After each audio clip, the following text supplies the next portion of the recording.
Educadora. Entrevista. O tema da entrevista hoje, nesta quinta-feira, 20 de janeiro, será Janeiro Roxo, prevenção e combate à hanseníase. Estamos recebendo aqui no estúdio Dom Paulo Ponte, da educadora Maria Raimunda Mendonça, coordenadora do Programa Estadual de Controle da Hanseníase da Secretaria de Estado da Saúde. Bom dia, Maria Raimunda, seja muito bem-vinda ao programa Roda Viva. Eu que agradeço, bom dia a você, a sua equipe, bom dia a todos que nos ouvem. A gente agradece imensamente o espaço, poder falar, nesse momento tão importante sobre hanseníase. A gente está aqui para poder tirar todas as dúvidas que vocês tiverem, os telespectadores, todo mundo. Muito bem, Maria Raimunda. O primeiro questionamento, o que é a hanseníase?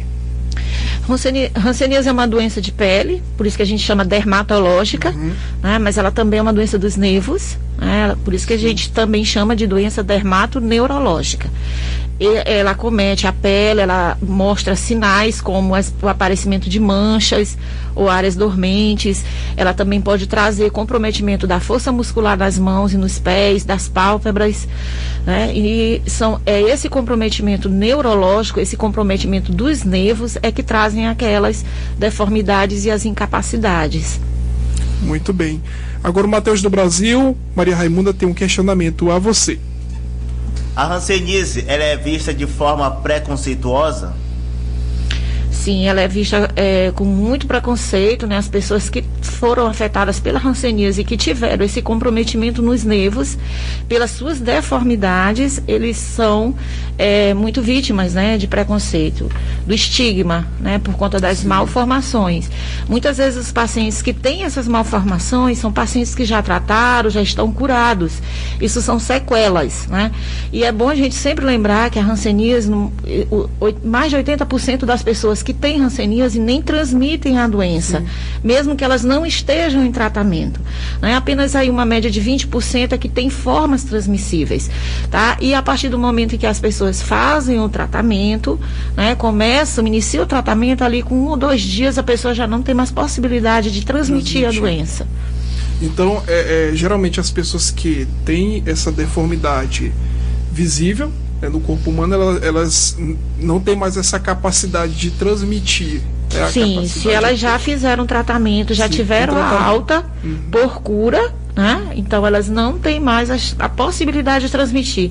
Elas, infelizmente, só vão levar consigo para o resto da vida, os sinais que tiveram a doença. E é isso que traz o estigma. As pessoas não têm medo necessariamente da doença, elas têm medo das deformidades. E a pessoa fica marcada, fica visível para todo mundo. Por isso que a gente orienta a população que, ao menor sinal de lesões de pele, de manchas de pele ou áreas dormentes, que elas procurem a unidade básica. A gente tem um hábito na nossa comunidade de achar que as manchas de pele são algo assim, que vai passar, que a gente passa ali qualquer remédio que passa, mas a hanseníase isso não acontece. As lesões de pele, mesmo após o tratamento, elas vão permanecer, porque elas ficam lá como uma tatuagem, realmente, Então a gente orienta as pessoas que, ao menor sinal de lesão de pele, mesmo que elas cocem, que elas doam, que procurem um atendimento de saúde. Procure o diagnóstico, porque a hanseníase a gente diagnostica, trata e cura. Isso mesmo. Raimunda, geralmente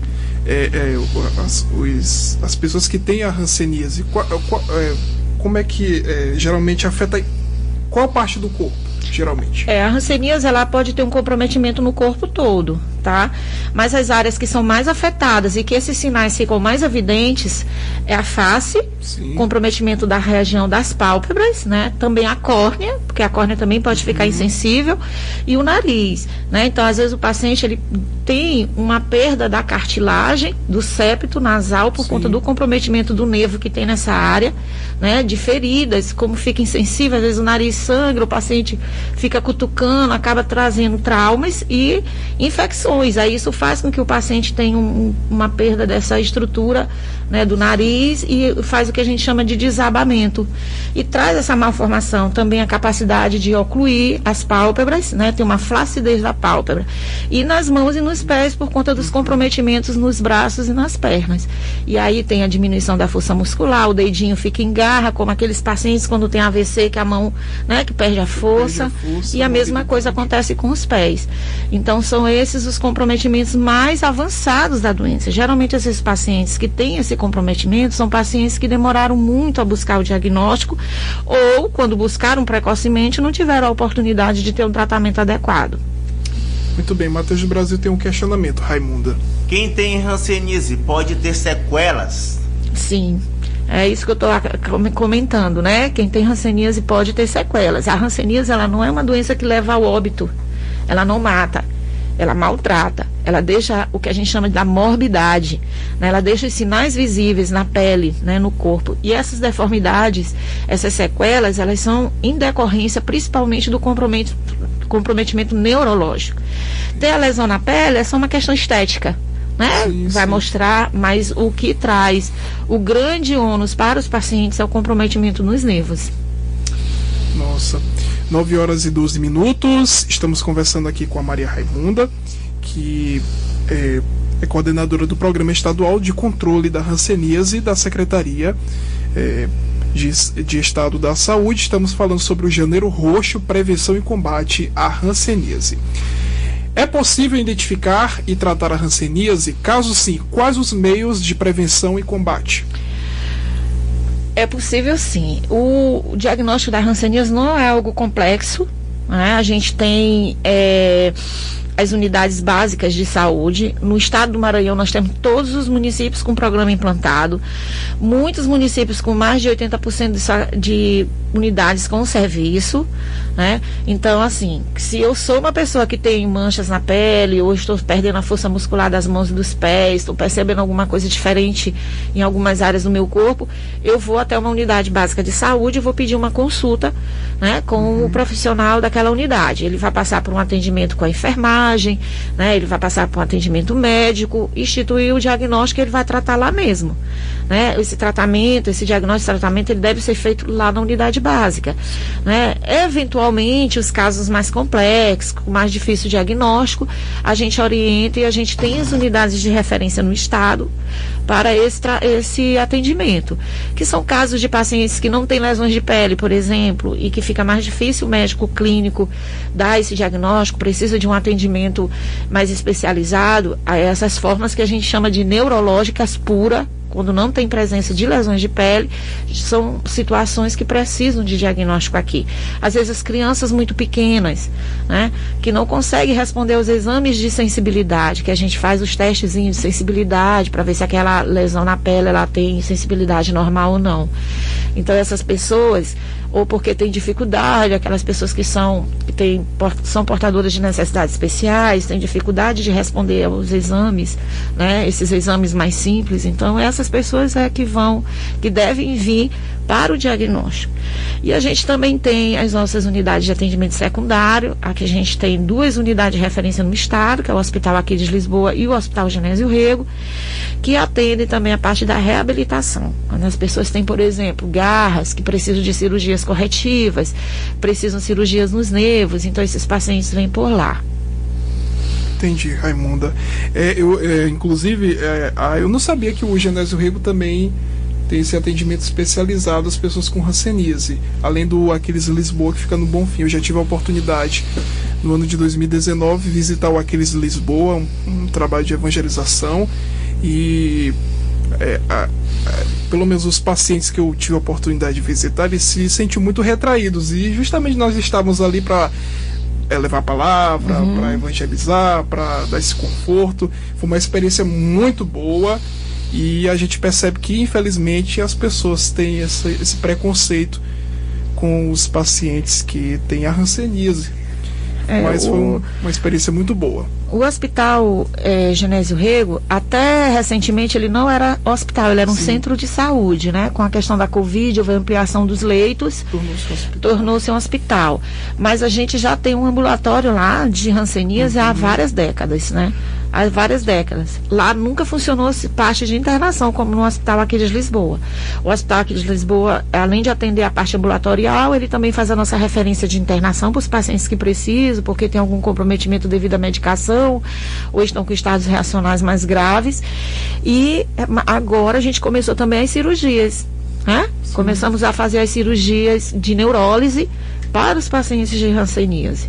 Né? E as pacientes que você visitou no hospital aqui de Lisboa são os antigos egressos, né? Aqueles pacientes da época que a hanseníase não tinha cura, que eles eram obrigados, eram compulsoriamente internados, né, para o resto da vida, separados de suas famílias, né, porque não se conhecia as formas de transmissão. Hoje em dia isso não acontece mais, né, graças à ciência, né? Hoje a gente já tem medicamento, já sabe que tem cura, as pessoas não precisam mais fugir do seu convívio familiar, né, ou serem, não é nem só fugir, elas não precisam serem retiradas pelo governo para esse tipo de tratamento. Tanto é que o local chama Colônia do Bonfim, Colônia do Bonfim. É bem afastado mesmo, um local bem afastado. E... Imagina há 30 anos atrás, né? Como era para chegar ali. E já é distante, mesmo com a facilidade já do asfalto, tanto que já existe até o novo ponto turístico de São Luís, aquele ponto que foi maravilhoso, da Praia do Bonfim, da pracinha onde eles fizeram o Pequeno Espigão, pode-se dizer assim, um pequeno espigão, apesar do fácil acesso já de carros, de pessoas, mas mesmo assim é distante, para chegar até lá é bem distante. 9h18, Matheus do Brasil, um questionamento. Eu tenho uma dúvida. Quem já teve hanseníase pode voltar a ter? Sim, quem já teve hanseníase pode voltar a ter. Inclusive, o estado do Maranhão é um estado hiperendêmico. O que significa isso? Que nós temos grandes chances, a população geral, de adoecer de hanseníase. E uma pessoa tratada, ela continua exposta a essas chances. Então, eu posso tratar, curar, me expor novamente a uma grande fonte de infecção, que necessariamente são fontes de infecções domiciliares, né, que tem um contato ou um contato social muito prolongado. Às vezes a gente pode pegar no ambiente de trabalho, se a gente tem um colega que tem uma forma transmissível sem tratamento, né, então a gente tem uma exposição diária ali de 8 horas diária com o colega por um ano, isso é muito significativo, né? Então a gente pode sim, uma pessoa pode ser diagnosticada, tratada. Por isso que é importante, aí a gente traz a mensagem aqui para as pessoas que estão em tratamento para hanseníase ou que já estiveram, para manter a vigilância dos seus familiares, né? Leve seus familiares anualmente para o atendimento na unidade onde você fez tratamento, para que eles sejam reexaminados, porque as pessoas podem sim adoecer. Eu posso ser examinada hoje, por exemplo, se eu tiver meu pai com hanseníase, eu sou contato dele, eu vou ser examinada hoje, está tudo bem, ótimo, aí eu nunca mais volto. Daqui a 5 anos, 4 anos, eu desenvolvo a doença. Meu pai já tratou, mas eu já tinha pego a bactéria. Aí eu passei pelo período de incubação. Então, por isso que é importante a gente ser reexaminado, para que a gente consiga diagnosticar de uma forma bem mais inicial, para que eu possa ter tratamento e não ter sequela. Esse é o grande... Porque a gente não tem vacina. Sim. A gente faz até a vacina BCG nos contatos, mas ela só protege de formas mais graves, né? Ela confere uma certa proteção, mas ela não é uma vacina específica para evitar a hanseníase. Então a gente precisa lembrar as pessoas que elas precisam, né, cuidar dos seus familiares, porque eles têm um maior risco de adoecer. Muito bem, Raimundo, muito interessante essas informações. Para você, ouvinte da Educadora, ficar bem atento e realizar anualmente os exames, né, levar também seus familiares, se já houve um caso, né, nos seus entre seus familiares, se já houve um caso de alguém que teve a hanseníase, então é muito interessante você buscar esse atendimento, esse acompanhamento, justamente. Raimunda, anualmente, em média, quanto o Maranhão notifica novos casos da doença? Olha, a gente estima que nesse ano de 2020 a gente teria que diagnosticar mais de 3.000 casos, né? Isso baseado numa série histórica aí de 6 anos, a gente viu que a média de detecção é de 3.200 casos mais ou menos. Então, a gente fazendo uma projeção, a gente teria que ter mais ou menos 3.000 casos, né, em 2022. Com a pandemia, a gente viu uma redução drástica. A gente teve uma redução aí de quase 18% nas nossas taxas de detecção. Então, a gente tinha, por exemplo, a gente teve 3.100 casos em 2019. Em 2020, a gente diagnosticou 1.800 e alguma coisa. Em 2021, a gente também está com 1.870, mais ou menos, até agora, né? Até o final do ano. Então, a gente viu essa redução. Isso não é porque a gente não tem os casos, é porque as pessoas tiveram realmente dificuldade de chegar até as unidades para diagnóstico. Isso foi visto no mundo todo. Todos os países que têm hanseníase e que passaram pela pandemia tiveram essa redução nos seus casos. Isso é uma questão muito grave, porque assim, são pessoas que estão doentes, que podem ter formas transmissíveis e que estão jogando bacilos, porque a hanseníase é uma doença provocada por uma bactéria que a gente transmite como a gente transmite gripe. Sim. Só que por ser bactéria, ela não se reproduz muito rapidamente. Por isso que a gente precisa de um contato mais prolongado. É diferente da gripe. Se eu estiver gripada, eu chegar aqui e conversar contigo meia horinha, eu já posso te transmitir. Uma doença provocada por bactéria, ela não é assim. Ela precisa de um tempo maior, né, de contato para poder eu conseguir pegar uma carga maior da bactéria e adoecer ou não, né? Nossa, como é importante o diagnóstico, né, e o acompanhamento, né, fazer esse tratamento da hanseníase. E entender essa questão da via de transmissão é super importante, porque as pessoas às vezes têm medo. Eu entrei no ônibus, eu vi uma pessoa que tinha mancha de pele, tinha hanseníase, eu tô com medo, eu acho que eu peguei, né? É mais fácil você pegar gripe, pegar covid, sim, tendo esse contato ali daquele momento no ônibus, né, do que você pegar hanseníase. É muito mais fácil você ter as pessoas que adoecem, elas geralmente adoeceram porque elas tiveram um convívio prolongado com alguém doente. Isso é fato. E uma outra coisa importante, no momento que você é diagnosticado e você se trata, não tem por que se isolar. Não tem por que deixar de ter o convívio familiar, de manter relações sexuais, que é a grande dúvida. Eu posso ter relações sexuais com minha esposa, eu vou transmitir. Através das relações sexuais não se transmite, né? Através do beijo, do contato social. Então a gente precisa lembrar, comecei o tratamento, é vida que segue. Sim. É vida que segue, porque se eu transmitia antes, agora eu não vou mais transmitir, né? E se eu não transmitir, eu não ia transmitir nunca. Mas então eu tenho que tratar? Tenho, porque se eu não tratar, eu vou evoluir com o dano nos nervos. E aí eu posso ter as sequelas. Com certeza.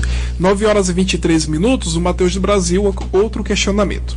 Tem um questionamento aqui de uma amiga que mandou para mim. Ela falou o seguinte: meu amigo tem hanseníase, meu marido que tem hanseníase e já fez tratamento. É normal ele ter dificuldade para andar ou se manter em pé e ter erupções na pele mesmo fazendo tratamento? Sim, não é normal, é comum, né? É comum por quê? Porque as pessoas que já fizeram um tratamento, elas curaram a bactéria. Elas mataram o micro-organismo, o bichinho lá que faz a doença, mas elas podem ter as sequelas. Então, por isso é que tem essa fraqueza nas pernas. Por quê? Porque os nervos que mantêm a força muscular das pernas, elas podem ter sido afetadas, né? Então, por isso que às vezes evolui com uma certa fraqueza nas pernas. As erupções na pele, às vezes acontece por quê? Porque embaixo da pele a gente tem umas glândulas que a gente chama de sebáceas que fazem a hidratação da pele. Então, quando essas glândulas na hanseníase, elas são afetadas, elas são destruídas e elas não se regeneram, elas não voltam a aparecer depois que a gente trata. As estruturas são danificadas, perdidas, e aí a pele fica muito seca. Então, uma pele seca, ela fica muito suscetível, pretensa a descamar, a coçar, né? Então, essas alterações, elas são em decorrência do tempo que o paciente ficou doente sem tratamento. Por isso que é importante, qualquer lesão de pele pode parecer mínima, procure a unidade de saúde. Muito bem, Raimunda, 9h25, programa Roda Viva, entrevista com a Maria Raimunda Mendonça, coordenadora do Programa Estadual de Controle da Hanseníase da Secretaria de Estado da Saúde. Matheus do Brasil. Sobre a alimentação, você pode explicar um pouco? Na nossa comunidade é muito comum, né? Os tabus alimentares. Eu estou doente, eu não posso comer peixe de couro, eu não posso comer carne de porco, né? Isso, na verdade, são tabus. Não existe uma referência de que eu não deva comer determinado tipo de alimento.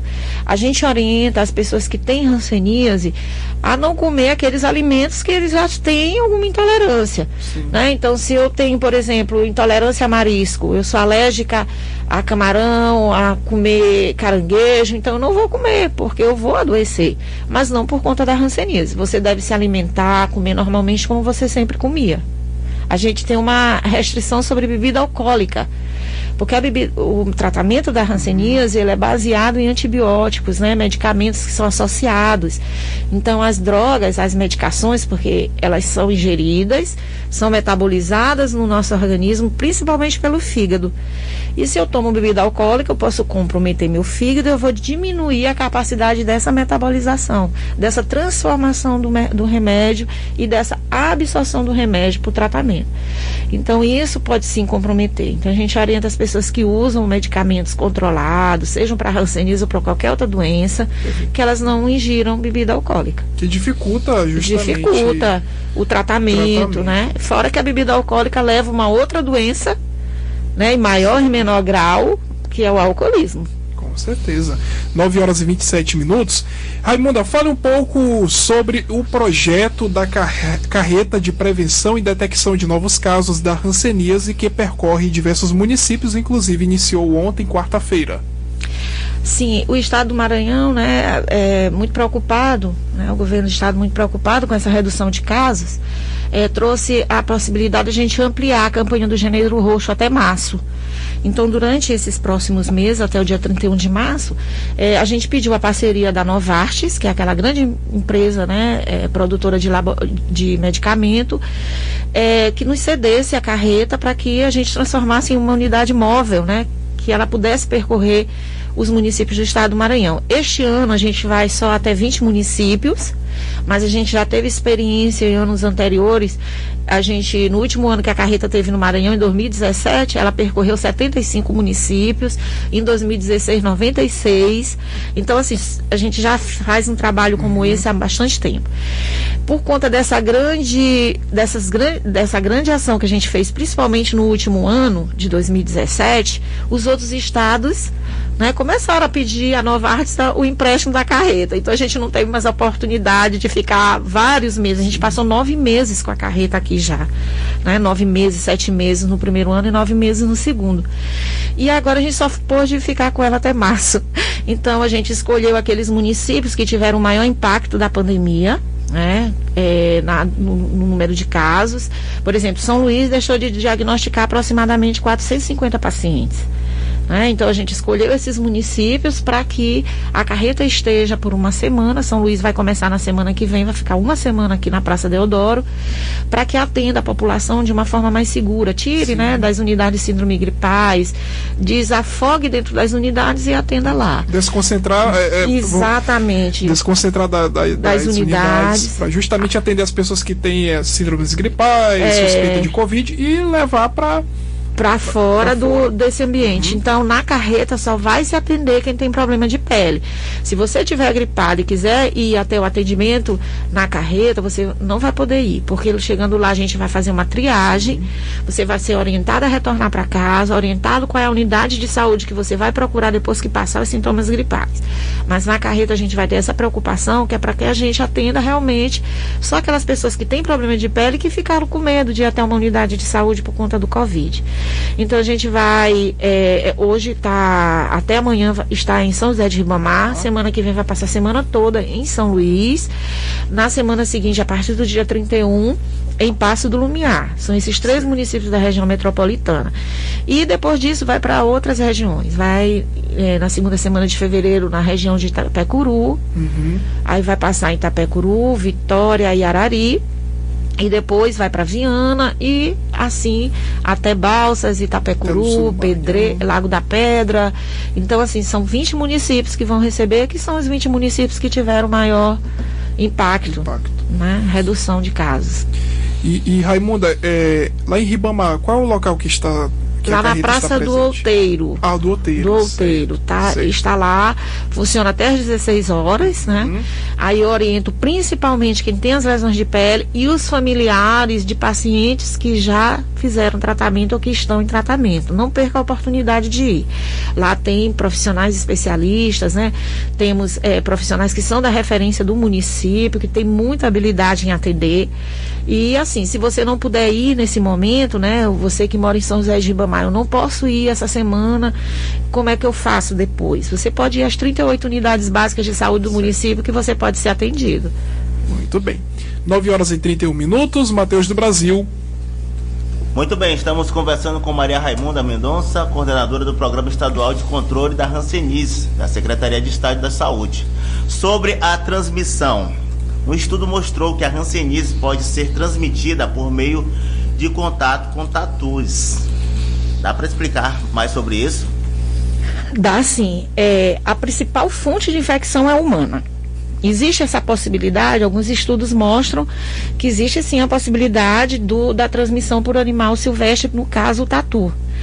Só que essa transmissão, ela não é simplesmente porque a gente come a carne, né? Só se a gente comer a carne crua.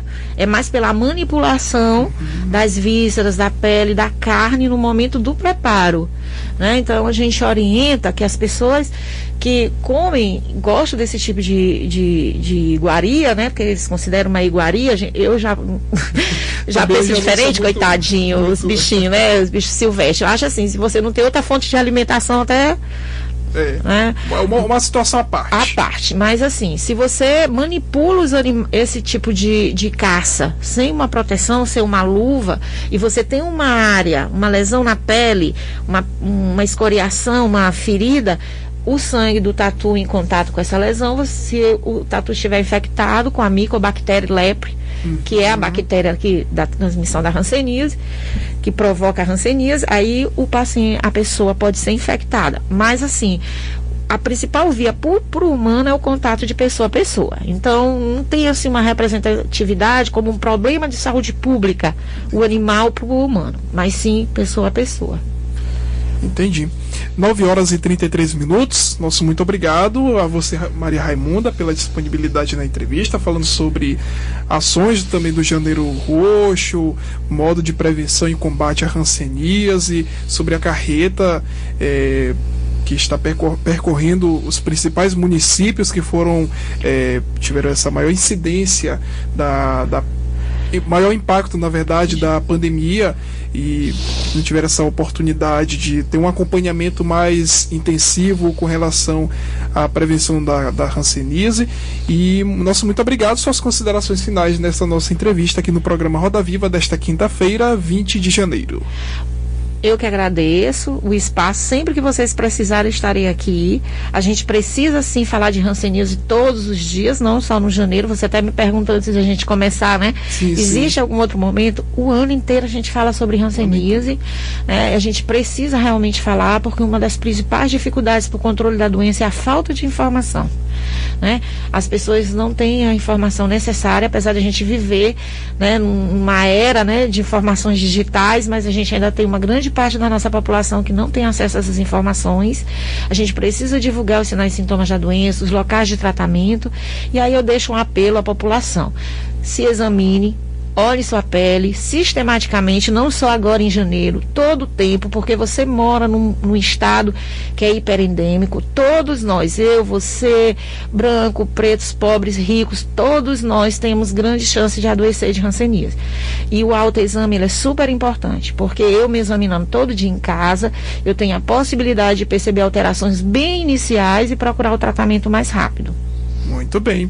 Muito obrigado, Maria Raimunda Mendonça, pela sua disponibilidade, mais uma vez, em entrevista aqui no Roda Viva.